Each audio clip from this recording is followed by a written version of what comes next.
23 de janeiro de 2023, nós estamos na segunda-feira da terceira semana do tempo comum. Em nome do Pai, e do Filho, e do Espírito Santo.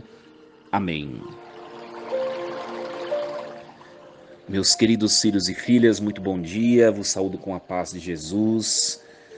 Começar mais uma semana na presença de Deus, invocando a fortaleza, os dons do Espírito Santo. Isso é muito importante para nós. Louvado seja Deus por estarmos reunidos virtualmente nesta manhã desta segunda-feira. Em nome de Jesus, iniciamos uma semana cheia de bênçãos, não é verdade? Meus queridos, nós vamos meditar hoje o texto de Hebreus, capítulo 9, versículos 15 e depois versículos do 24 ao 28. Irmãos, Cristo é mediador de uma nova aliança. Pela sua morte, ele reparou as transgressões cometidas no decorrer da primeira aliança. E assim, aqueles que são chamados recebem a promessa da herança eterna. Jesus não entrou num santuário feito por mão humana, imagem do verdadeiro, mas no próprio céu, a fim de comparecer agora na presença de Deus em nosso favor. E não foi para se oferecer a si muitas vezes, como o sumo sacerdote que cada ano entra no santuário com sangue alheio. Porque se assim fosse, deveria ter sofrido muitas vezes desde a fundação do mundo. Mas foi agora, na plenitude dos tempos, que, uma vez por todas, ele se manifestou para destruir o pecado pelo sacrifício de si mesmo. O destino de todo homem é morrer uma só vez, e depois vem o julgamento. Do mesmo modo também Cristo, oferecido uma vez por todas para tirar os pecados da multidão, aparecerá uma segunda vez fora do pecado, para salvar aqueles que o esperam. Palavra do Senhor. Graças a Deus. Meus queridos filhos e filhas, nós estamos acompanhando o texto do livro dos Hebreus, a carta aos Hebreus, e nós estamos percebendo que Cristo, ele é o sacerdote verdadeiro, único, e ele é a própria vítima que ele mesmo oferece para a santificação dos seres humanos. Olha o tamanho do amor de Deus Pai por nós. Entregou o seu Filho para ser sacerdote e para ofertar a si próprio, sendo assassinado, morto, humilhado. Ele assim repara as nossas transgressões. Algo incompreensível à razão humana, mas manifesta a entrega de Cristo em sua crucifixão, manifesta o tamanho do amor que Deus tem para conosco. E hoje o texto continua. O texto diz assim: ele ofereceu uma vez por todas a sua vida para tirar os pecados da multidão. Veio na fragilidade. E o texto termina dizendo: mas ele aparecerá uma segunda vez fora do pecado, para salvar aqueles que o esperam. E a grande pergunta para nós hoje, e nós já temos a resposta, não é verdade?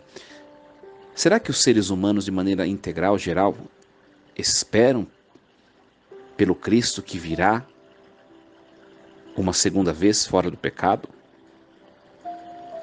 É muito triste nós dizermos isso, mas nós sabemos que tem muita gente que não espera por Cristo. E o texto é categórico: ele virá uma segunda vez fora do pecado para salvar aqueles que o esperam. Por isso que a igreja deve prosseguir o seu trabalho apostólico, Anunciar o amor de Deus, não anunciar leis, preceitos frios e vazios, mas anunciar o amor de Deus para que as pessoas possam esperar por Cristo, porque Ele virá salvar os que o esperam. E a esperança então se torna aqui um critério de salvação. Sejamos francos, meus queridos, quantas pessoas que nós amamos que não esperam por Cristo? Por isso a necessidade de nós arregaçarmos nossas mangas, dobrarmos os nossos joelhos e rezarmos pela conversão dos nossos, por primeiro, e de maneira muito geral e ampla, pela conversão do mundo. É necessária a nossa oração. É necessária. Que Deus nos ajude a compreender esse mistério.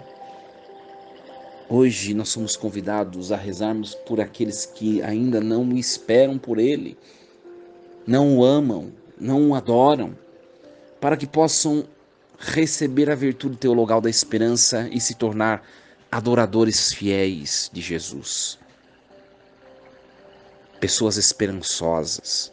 Quantas pessoas estão fora de si, caídas, prostradas diante das suas dificuldades, das dificuldades da vida, perderam a esperança do viver, perderam a esperança do céu. Quantas pessoas estão desanimadas com essa existência caducante que é este mundo?